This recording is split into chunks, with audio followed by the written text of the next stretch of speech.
V reach YouTube ಚಾನೆಲಿಗೆ ನಿಮಗೆಲ್ಲರಿಗೂ ಸ್ವಾಗತ. So ಈ ಚಾನೆಲ್ನಲ್ಲಿ C S, C A, C M A ಈ ಪ್ರೊಫೆಷ್ನಲ್ ಕೋರ್ಸಸ್ಗಳ ಬಗ್ಗೆ ಮಾಹಿತಿ ಮತ್ತು ಸೊ ಈ C A, C S, C M A ಎಕ್ಸಾಮ್ಸ್ಗಳ ಬಗ್ಗೆ ಸೊ ಸಬ್ಜೆಕ್ಟ್ಸ್ನಲ್ಲಿರುವಂಥ ಈ ಟಾಪಿಕ್ಸ್ನ ಬಗ್ಗೆ ನಾವು ಈ ಚಾನಲಲ್ಲಿ ಕನ್ನಡದಲ್ಲಿ ನಾವು ಡಿಸ್ಕಷನ್ ಮಾಡ್ತೇವೆ. ಸೊ ಈ ವಿ ರೀಚ್ ಯೂಟ್ಯೂಬ್ ಚಾನೆಲನ್ನು ಮಾಡಿದಿರುವಂತಹ ಸಂಸ್ಥೆ ಯಾವುದಂತ ಹೇಳಿದರೆ ವಿ ರೀಚ್ ಅಕಾಡೆಮಿ. ಸೊ ಈ ವಿ ರೀಚ್ ಅಕಾಡೆಮಿಯ ಬಗ್ಗೆ ಹೇಳುವುದಾದರೆ ಇದು ಉಡುಪಿಯಲ್ಲಿ ಕಾರ್ಯಾಚರಿಸ್ತಿರುವಂತಹ ಸಂಸ್ಥೆ. C A, C S, C M A ಇದಕ್ಕೆ ಆಫ್ಲೈನ್ ಮೋಡಲ್ಲಿ ತರಬೇತಿಯನ್ನು ಕೊಡ್ತಾ ಇರುವಂಥ ಸಂಸ್ಥೆ. ಸುಮಾರು 9 ವರ್ಷಗಳಿಂದ C A, C S, C M A ಈ ಪ್ರೊಫೆಷ್ನಲ್ ಕೋರ್ಸಸಲ್ಲಿ ಉತ್ತಮವಾದ ಫಲಿತಾಂಶವನ್ನು ಕೊಡ್ತಾ ಇರುವಂತಹ ಸಂಸ್ಥೆ. ಸೊ ಈ ಚಾನೆಲ್ನಲ್ಲಿರುವಂಥ ಮಾಹಿತಿಯನ್ನು ಪಡೆಯೋದಕ್ಕೋಸ್ಕರ ನೀವು ಈ ಚಾನೆಲನ್ನು ಸಬ್ಸ್ಕ್ರೈಬ್ ಮಾಡಬೇಕಾಗಿ ವಿನಂತಿ ಮಾಡಿಕೊಳ್ತಾ ಇದ್ದೇನೆ. ಇವತ್ತಿನ ಈ ವಿಡಿಯೋದಲ್ಲಿ ನಾನು ಚಾರ್ಟೆಡ್ ಅಕೌಂಟೆನ್ಸಿ ಕೋರ್ಸ್ನ 2ನೇ ಹಂತದ ಬಗ್ಗೆ ಒಂದಷ್ಟು ನಾನು ಮಾಹಿತಿಯನ್ನು ಕೊಡಲಿಕ್ಕಿದ್ದೇನೆ. ಚಾರ್ಟೆಡ್ ಅಕೌಂಟೆನ್ಸಿ ಕೋರ್ಸ್ನ ಬಗ್ಗೆ ಆಲ್ರೆಡಿ ನಾನು ಮೊದಲಿನ ವಿಡಿಯೋದಲ್ಲಿ ನಾನು ವಿವರಣೆಯನ್ನು ಕೊಟ್ಟಿದ್ದೇನೆ. ಸಿ ಎ ಕೋರ್ಸಲ್ಲಿ 3 ಹಂತದ ಪರೀಕ್ಷೆ ಇರ್ತದೆ. ಸಿ ಎ ಫೌಂಡೇಶನ್ ಅಂಥೇಳಿ, ಸಿ ಎ ಇಂಟರ್ಮೀಡಿಯೇಟ್ ಅಂಥೇಳಿ, ಅದೇ ರೀತಿ ಸಿ ಎ ಫೈನಲ್ ಅಂಥೇಳಿ. ಇದರಲ್ಲಿ 2ನೇ ಹಂತ ಬರ್ತಾ ಅದು ಸಿ ಎ ಇಂಟರ್ ಅಥವಾ ಸಿ ಎ ಇಂಟರ್ಮೀಡಿಯೇಟ್ ಅಂಥೇಳಿ ನಾವು ಕರಿತೇವೆ. ಸೊ ಈ ಸಿ ಎ ಇಂಟರ್ಮೀಡಿಯೇಟ್ ಹಂತ ಏನಿದೆ, ಈ ಹಂತಕ್ಕೆ ಜಾಯಿನ್ ಆಗಬೇಕಾದ್ರೆ, ಸಿ ಎ ಇಂಟರ್ಮೀಡಿಯೇಟ್ ಕೋರ್ಸಿಗೆ ಜಾಯಿನ್ ಆಗಬೇಕಾದ್ರೆ 2 ರೀತಿಯಲ್ಲಿ ಒಬ್ಬ ವಿದ್ಯಾರ್ಥಿ ಜಾಯಿನ್ ಆಗ್ಬೋದು. ಸೊ ಒಂದು ರೀತಿ ಯಾವುದಂತ ಹೇಳಿದರೆ, ಒಂದು ರೂಟ್ ಯಾವುದಂತ ಹೇಳಿದರೆ ಸಿ ಎ ಪರೀಕ್ಷೆಯ ಮೊದಲನೇ ಹಂತದಲ್ಲಿ ಕ್ವಾಲಿಫೈ ಆಗುವಂಥದ್ದು. ಸೊ ಅದು ಒಂದು ರೂಟ್. ಅಂದರೆ ಸಿ ಎ ಫೌಂಡೇಶನ್ ಪರೀಕ್ಷೆ ಪಾಸಾಗಿ ಸಿ ಎ ಇಂಟರ್ಮೀಡಿಯೇಟ್ ಕೋರ್ಸಿಗೆ ಜಾಯಿನ್ ಆಗುವಂಥದ್ದು. ಆ ಒಂದು ರೂಟಿಂದ ಕೂಡ ಒಬ್ಬ ವಿದ್ಯಾರ್ಥಿ ಸಿ ಎ ಇಂಟರ್ಮೀಡಿಯೇಟ್ ಕೋರ್ಸಿಗೆ ಜಾಯಿನ್ ಆಗ್ಬೋದು. ಮತ್ತೊಂದು ರೂಟ್ ಯಾವುದಂತ ಹೇಳಿದರೆ ಅದು ಡೈರೆಕ್ಟ್ ಎಂಟ್ರಿ ಅಂತ ಹೇಳಿ ನಾವು ಕರಿತೇವೆ. ಸೊ ಈ ಡೈರೆಕ್ಟ್ ಎಂಟ್ರಿ ರೂಟಲ್ಲೂ ಕೂಡ ಒಬ್ಬ ವಿದ್ಯಾರ್ಥಿ ಸಿ ಎ ಇಂಟರ್ಮೀಡಿಯೇಟ್ ಕೋರ್ಸಿಗೆ ಜಾಯಿನ್ ಆಗ್ಬೋದು. ಸೊ ಈ ಡೈರೆಕ್ಟ್ ಎಂಟ್ರಿ ಅಂತ ಹೇಳಿದರೆ ಏನು ಅಂತ, ಡೈರೆಕ್ಟ್ ಎಂಟ್ರಿ ಅಂತ ಹೇಳಿದರೆ ಯಾರು ಡಿಗ್ರಿ ಕಂಪ್ಲೀಟ್ ಮಾಡಿರ್ತಾನೆ, ಸೊ ಡಿಗ್ರಿ ಕಂಪ್ಲೀಟ್ ಮಾಡಿ ಪ್ರಿಸ್ಕ್ರೈಬ್ಡ್ ಪರ್ಸಂಟೇಜ್ ಮಾರ್ಕ್ಸ್ ಇದ್ದರೆ ಅಂಥವರು ಸಿ ಎ ಫೌಂಡೇಶನ್ ಪರೀಕ್ಷೆ ಬರಿಬೇಕಾಗಿಲ್ಲ. ಅವರು ನೇರವಾಗಿ ಸಿ ಎ ಇಂಟರ್ಮೀಡಿಯೇಟ್ ಪರೀಕ್ಷೆಗೆ ಅವರು ರಿಜಿಸ್ಟ್ರೇಷನ್ ಆಗ್ಬೋದು.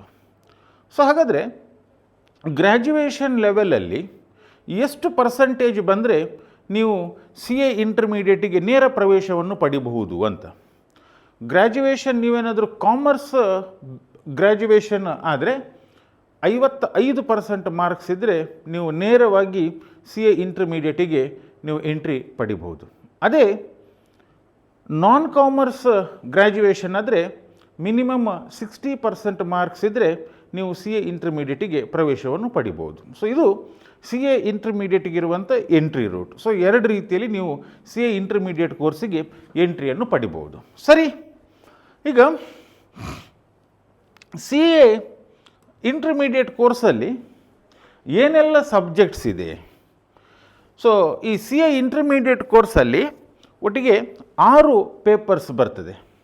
ಸೊ 6 ಪೇಪರ್ಸ್ ಅದನ್ನು ಅವರು 2 ಗ್ರೂಪಲ್ಲಿ ಡಿವೈಡ್ ಮಾಡಿಟ್ಟಿದ್ದಾರೆ, ಗ್ರೂಪ್ 1 ಮತ್ತು ಗ್ರೂಪ್ 2 ಅಲ್ಲಿ. ಗ್ರೂಪ್ 1ಅಲ್ಲಿ 3 ಪೇಪರ್ ಮತ್ತು ಗ್ರೂಪ್ 2 ಅಲ್ಲಿ 3 ಪೇಪರ್. ಗ್ರೂಪ್ 1ಅಲ್ಲಿ 3 ಪೇಪರ್ ಮತ್ತು ಗ್ರೂಪ್ 2 ಅಲ್ಲಿ 3 ಪೇಪರ್.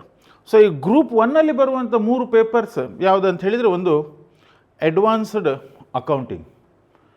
ಸೊ ಸಿ ಎ ಅಂತ ಹೇಳಿದರೆ ಗೊತ್ತು ನಿಮಗೆ, ಅಕೌಂಟೆನ್ಸಿ ಎಲ್ಲವ ಎಕ್ಸ್ಪರ್ಟ್ ಆಗಿರಬೇಕು. ಹಾಗಾಗಿ ಒಂದು ಪೇಪರ್ ಅಡ್ವಾನ್ಸ್ಡ್ ಅಕೌಂಟಿಂಗ್ನ ಬಗ್ಗೆ ಇದೆ, 100 ಮಾರ್ಕಿನ ಪೇಪರ್. ಸೊ ಅಕೌಂಟಿಂಗ್ನ ಒಂದಷ್ಟು ಅಡ್ವಾನ್ಸ್ಡ್ ಕಾನ್ಸೆಪ್ಟ್ಸ್ ಈ ಒಂದು ಪೇಪರಲ್ಲಿದೆ.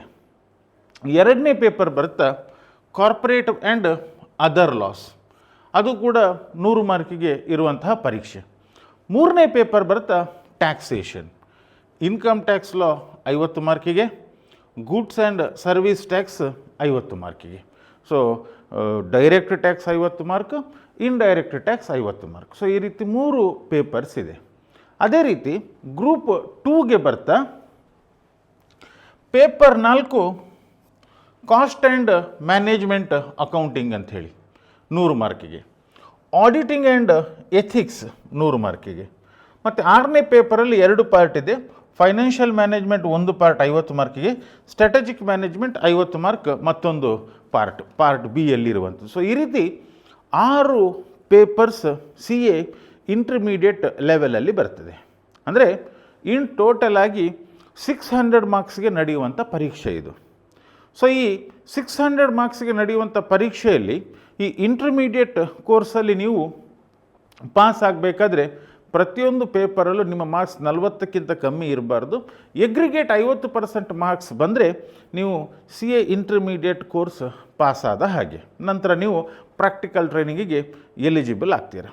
ಆದರೆ ಇಲ್ಲಿ ಪ್ರಶ್ನೆ ಬರುವಂಥದ್ದು ಏನಂತ ಹೇಳಿದರೆ, ಈ ಸಿ ಎ ಇಂಟರ್ಮೀಡಿಯೇಟ್ ಪರೀಕ್ಷೆ ಬರಿಬೇಕಾದ್ರೆ ಈ 6 ಪೇಪರ್ಸನ್ನು ಎಟ್ ಎ ಒನ್ ಸ್ಟ್ರೆಚ್ಚಲ್ಲಿ ಬರಿಬೇಕಾ ಅಂತ?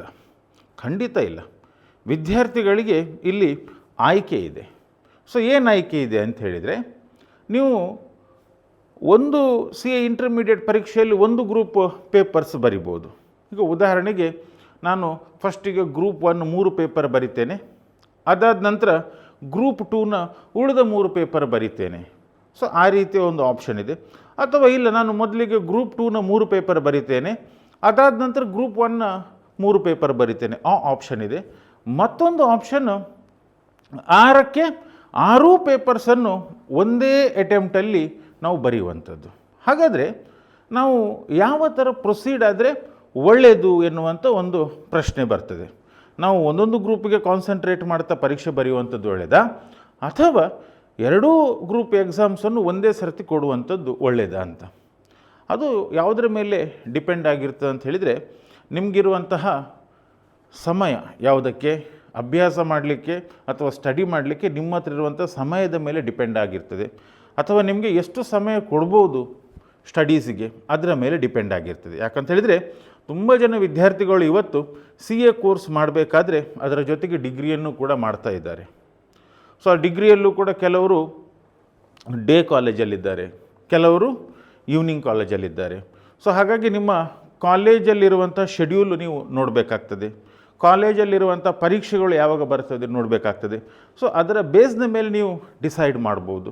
ಸೊ ಜನರಲಿ ಈ ಈವ್ನಿಂಗ್ ಕಾಲೇಜ್ ಹೋಗುವ ವಿದ್ಯಾರ್ಥಿಗಳಿಗೆ ಒಂದಷ್ಟು ಸಮಯ ಅವರಿಗೆ ಜಾಸ್ತಿ ಸಿಗ್ತದೆ.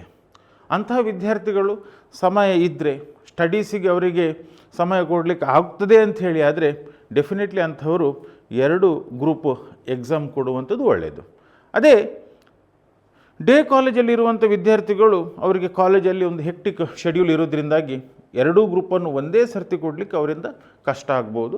ಬಟ್ ಸೊ ಅದು ಯಾರ ಮೇಲೆ ಬಿಟ್ಟದ್ದು ಅಂತ ಹೇಳಿದರೆ ಅಲ್ಟಿಮೇಟ್ಲಿ ವಿದ್ಯಾರ್ಥಿಯಲ್ಲಿರುವಂತಹ ಒಂದು ಈ ಫೋಕಸ್ ಮತ್ತು ಡೆಡಿಕೇಷನ್ ಮೇಲೆ ಡಿಪೆಂಡ್ ಆಗಿ ಅವರು ಡಿಸೈಡ್ ಮಾಡಬಹುದು. ಸರಿ, ಈಗ ಈ ಸಿ ಎ ಪರೀಕ್ಷೆಯಲ್ಲಿ ಪಾಸ್ ಆಗಲಿಲ್ಲ, ಒಂದು ಪೇಪರಲ್ಲಿ ಏನಾದರೂ ಹೆಚ್ಚು ಕಮ್ಮಿ ಆಯಿತು, ಆವಾಗ ಏನು ಅಂತ. ಸೊ ಈಗ ಒಂದು ಯಾವುದಾದ್ರೂ ಪೇಪರಲ್ಲಿ ನಿಮಗೆ 60 ಅಥವಾ ಅದಕ್ಕಿಂತ ಜಾಸ್ತಿ ಮಾರ್ಕ್ ಬಂದಿದ್ದರೆ ಅದನ್ನು ಪುನಃ ನೀವು ಬರಿಬೇಕಂತೇನಿಲ್ಲ. ಸೊ ಅದಕ್ಕೆ ಎಕ್ಸಾಮ್ಷನ್ ಕೊಡ್ತಾರೆ.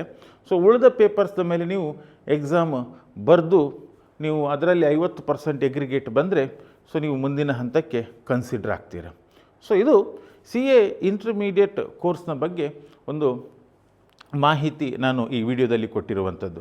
ಸೊ ಈ ಮಾಹಿತಿ ನಿಮಗೆ ಇಷ್ಟ ಆಯಿತು ಅಂಥೇಳಿ ನಾನು ಅಂದ್ಕೊಳ್ತೇನೆ. ಸೊ ನಮ್ಮ ಚಾನೆಲ್ನ ಬೆನಿಫಿಟನ್ನು ಪಡಿಬೇಕಾದ್ರೆ ನಮ್ಮ ಚಾನೆಲನ್ನು ಸಬ್ಸ್ಕ್ರೈಬ್ ಮಾಡಿ.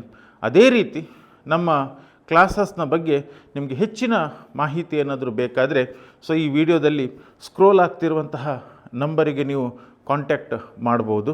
ಸೊ ಡೆಫಿನೆಟ್ಲಿ ಸೊ ಈ ವಿಡಿಯೋ ಇಷ್ಟ ಆಯ್ತು ಅಂತ ಅಂದ್ಕೊಳ್ತಾ ನನ್ನ ಇವತ್ತಿನ ಈ ವಿಡಿಯೋವನ್ನು ಇಲ್ಲಿ ಮುಗಿಸ್ತಾ ಇದ್ದೇನೆ.